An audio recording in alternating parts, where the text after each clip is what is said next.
வணக்கம். மாண்புமிகு தமிழக முதல்வர் அவர்களுக்கு வணக்கம். தமிழ்நாட்டில் இருக்கிற கோடிக்கணக்கான மக்களில் ஏதோ ஒரு மூலையில் நானும் இருக்கேன். நல்லறங்கள் செஞ்சு கொண்டு மரணிக்கிற நேரத்தில் நன்மையான காரியங்களை செய்வோம்னு சொல்லிட்டு திருநெல்வேலி டவுன் தொட்டிப்பால தெரு முத்துஜஹான் தைக்காவின் முத்தவழியாக நன்மையான காரியங்கள் பல செய்து கொண்டு இருக்கிறேன். இதை நான் சொல்ல வேணாம், அந்த ஏரியாவில் வக்பு இடத்துக்கு பாத்தியப்படாமல் இருக்கிற மக்களை கேட்டால் அவங்களே சொல்லிக்குவாங்க. நான் சொல்லி தான் தெரியணும்னு இல்லை, விசாரணை பண்ணுங்க. விசாரிக்கலாம் மாட்டீங்க, அது எங்கே உங்களுக்கு நேரம் இல்லை. என் மேலே கொலை மிரட்டல், ஒருத்தர் 2 பேர் இல்லை, ஒரு கூட்டு கும்பலே சேர்ந்து ஒரு 20-30 பேர் சேர்ந்துட்டு கொலை பண்ணணும்னு சொல்லிட்டு சுற்றிட்டு இருக்கிறாங்க. அதில் முக்கியமான நபர் தௌஃபிக். இவர் 9 ஆண்டுகளுக்கு முன் இஸ்லாத்துக்கு முஸ்லீம் மதத்தில் மாறி வந்தவர். எதுக்கு வந்தார்னா அவருடைய நோக்கம் இடம், பணம் சம்பாதிக்கலாம் அப்படிங்கிற நோக்கத்தில் அந்த இடத்துக்கு ஒரு குமாஸ்தாவர் தன்னை வக்கீல் அப்படின்னு சொல்லிக்கிட்டு சுற்றிட்டு இருக்காரு. ஒரு இடத்துக்கு புரோக்கராக வந்தவர் இன்னைக்கு அந்த இடத்துக்கு ஓனருடைய பொண்ணை, அந்த இடத்துக்கு பாத்தியப்பட்டவங்க அந்த பொண்ணை வந்து இன்னொரு புருஷன்ட்ட இருந்து விவாகரத்தை வாங்க வச்சு இவர் கல்யாணம் பண்ணிட்டு இருக்காரு. இது வச்ச போட்ட ஃபோர்ஜரி டாக்குமெண்ட்ல அடமானம் வச்சு ஒரு 10 லட்சம் ரூபா செக்கு மோசடி வழக்கில் அவருடைய மனைவி நூருநிஷா கைதாகி 5000 ரூபாய் அபராதம் கட்டியிருக்காரு. 6 மாதம் சிறை தண்டனை அப்படின்னு சொல்லிட்டு இருக்காங்க. அதை மேல்முறையீடு அப்பீல் பண்ணியிருக்கிறாங்க. இந்த கொலை மிரட்டலுக்கு மிக முக்கிய காரணம் திருநெல்வேலி டவுன் காவல் ஆய்வாளர் திரு கோபாலகிருஷ்ணன், உதவி ஆணையாளர் திரு செந்தில்குமார், இந்த 2 பேரும் தான் இந்த கொலையை ஊக்குவிக்காங்க. நான் கொடுத்த கம்ப்ளைண்ட் எல்லாத்தையும் ஒன்று சேர்க்கறதே அவங்க 2 பேரும் தான். மிக முக்கிய பங்கு. இந்த முஸ்லீமான தௌஃபிக் என்ன பண்ணாரு, தான் பேர் கிருஷ்ணமூர்த்தி அப்படின்னு சொல்லி இந்த சிவில் பிரச்சனையில் ஒரு பொய் கம்ப்ளைண்ட் கொடுக்குறார். கொடுத்து அந்த கம்ப்ளைண்ட் மூலயமா என்னையும் என் மனைவியையும் சேர்த்து பிசிஆர் வழக்கு போட்டுக்கிறாங்க. இப்போ எனக்கு கொலை மிரட்டல் பயந்து ஓடிட்டு இருக்கேன். சாக போகிறேன், நான் என்ன வேணாலும் பேச முடியும், பேசலாம். எப்படியும் கொண்டுருவாங்க அப்படின்னு தெரியும், பேசலாம். ஏன் பேசலை அப்படின்னா, உங்கள் மனைவி எனக்கு போட்ட சோறு, நீங்கள் மேயராக இருக்கும்போது எனக்கு சாப்பாடு போட்டுக்கிறாங்க, நான் சாப்பிட்ருக்கேன். அந்த நன்றி விசுவாசத்துக்காக வேண்டி அதிகமாக பேச விரும்பலை.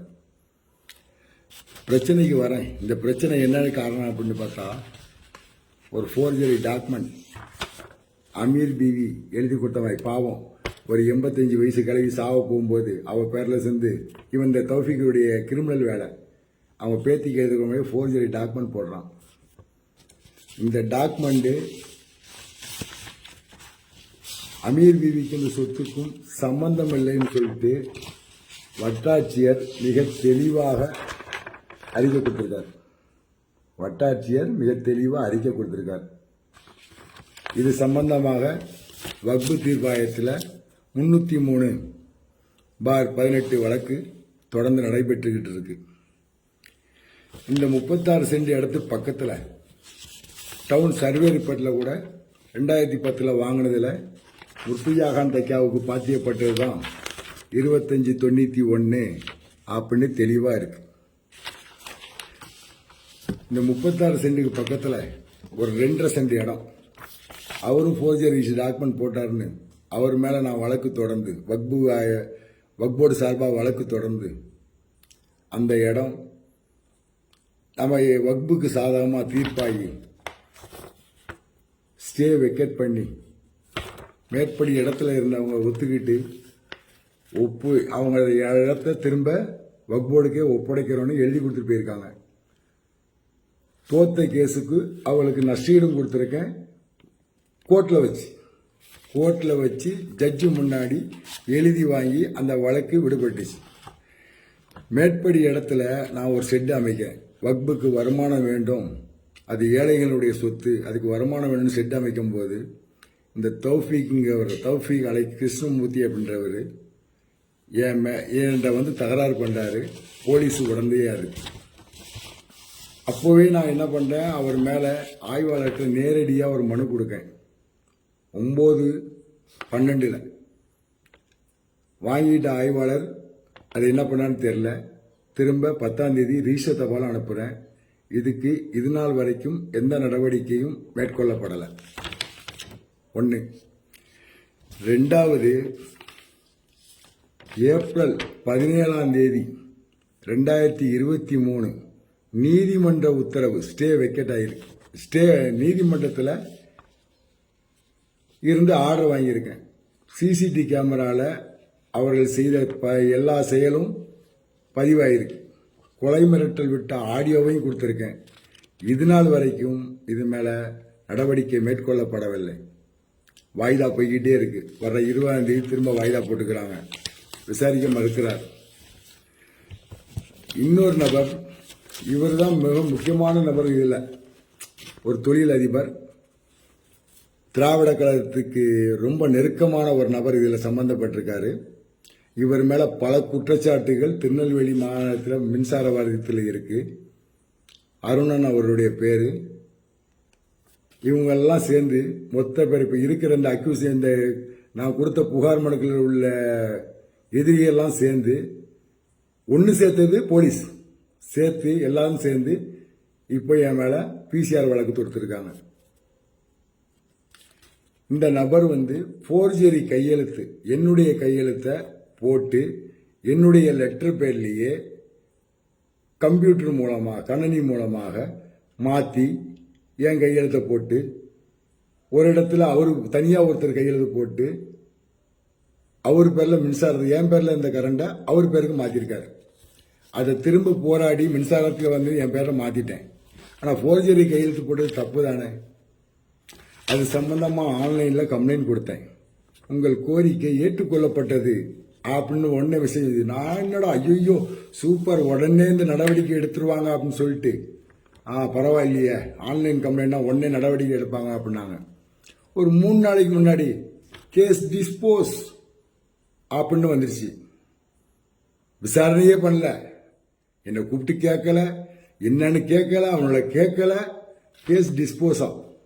சூப்பர் போலீஸ்ல எப்படி இருக்கு பாருங்க. உங்களுக்கு இப்போ ஒரு மனு அனுப்பியிருக்கேன். கோரிக்கை ஏற்றுக்கொள்ளப்பட்டது அப்படின்னு குறுஞ்செய்தி வந்திருக்கு. 30 நாளில் உங்களுக்கு பதில் தரப்படும் அப்படின்னு ரொம்ப தெளிவாக வந்திருக்கு. ஆனால் அதுவும் வரப்போ இல்லை. உங்களுடைய புகார் நிராகரிக்கப்பட்டதுன்னு வந்துடும் எனக்கு தெரியும். இது போடுறேன்னா தெரியட்டும். மரணிக்கும் போதும் சட்டத்தை மதித்தவனாக மன்னிக்க வேண்டும் என்ற ஆசை தான். இந்த கேஸ் போடாமல் இருக்கிறதுக்கு உதவி ஆணையாளர் செந்தில்குமார் அவர்கள் என்ற பேரம் பேசினார். அதுக்குள்ள ஆதாரம்லாம் இருக்கு. போட மாட்டேன், எஃப்ஐஆர் தானே பார்த்துக்கலாம், நான் தானே என்கொயரி பண்ணணும்னு சொன்னார். செய்யாத தவறுக்கு ஒருபோதும் பணம் தர மாட்டேன், அந்த பணம் ஏழைகளுக்கு கொடுத்தாலும் கொடுப்பேன், உனக்கு தர மாட்டேன்னு சொல்லிட்டு போயான்னு சொல்லிட்டு வந்துட்டேன். இப்போ ரொம்ப மும்முரமா என்னை கொலை செய்தவனை எனக்கு வக்காலத்து வாங்குற வக்கீலுடைய தகப்பனாருக்கு போன் பண்ணி இந்த தௌஃபீக் போன் பண்றான், மிரட்டுறான். இவனை கேட்கறதுக்கு இங்க ஆளே கிடையாது. நீங்களும் கேட்க போறதில்லை. நன்றி. வாழ்க வளத்துடன். வாழ்க தமிழகம். வாழ்க தமிழக மக்கள். நன்றி.